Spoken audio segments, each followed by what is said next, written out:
নমস্কার বন্ধুরা, আজকে আমি আপনাদের পাঠ করে শোনাব রবীন্দ্রনাথের গীতাঞ্জলি কাব্যগ্রন্থের একটি অসাধারণ কবিতা। আজ বর্ষার রূপ হেরি মানবের মাঝে। কবিতাটি 1317 বঙ্গাব্দের 11ই আষাঢ় লিখেছিলেন কবি। চলুন কবিতাটি শোনা যাক।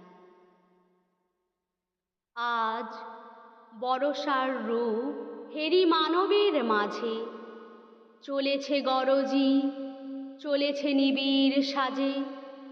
হৃদয়ে তাহার নাচিয়া উঠিছে ভীমা, ধাইতে ধাইতে লোপ করে চলে সীমা।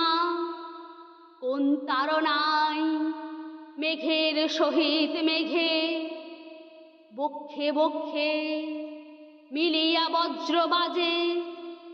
বর্ষার রূপ হেরি মানবের মাঝে। পুঞ্জে পুঞ্জে দূর সুদূরের পানে, দলে দলে চলে, কেন চলে নাহি জানে। জানে না কিছুই কোন মহাদ্রিতলে, গভীর শ্রাবণে গলিয়া পড়িবে জলে।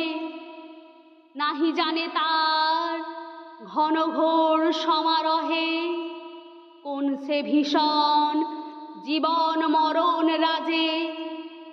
বর্ষার রূপ হেরি মানবের মাঝে। ঈশান কোণেতে ওই যে ঝড়ের বাণী, গুরু গুরু রবে কি করিছে কানাকানি। দিগন্তরালে কোন ভবিতব্যতা, স্তব্ধ তিমিরে বহে ভাষাহীন ব্যথা।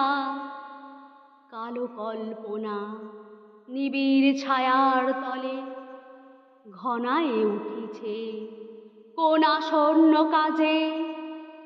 বর্ষার রূপ হেরি মানবের মাঝে, চলেছে গরজি, চলেছে নিবিড় সাজে।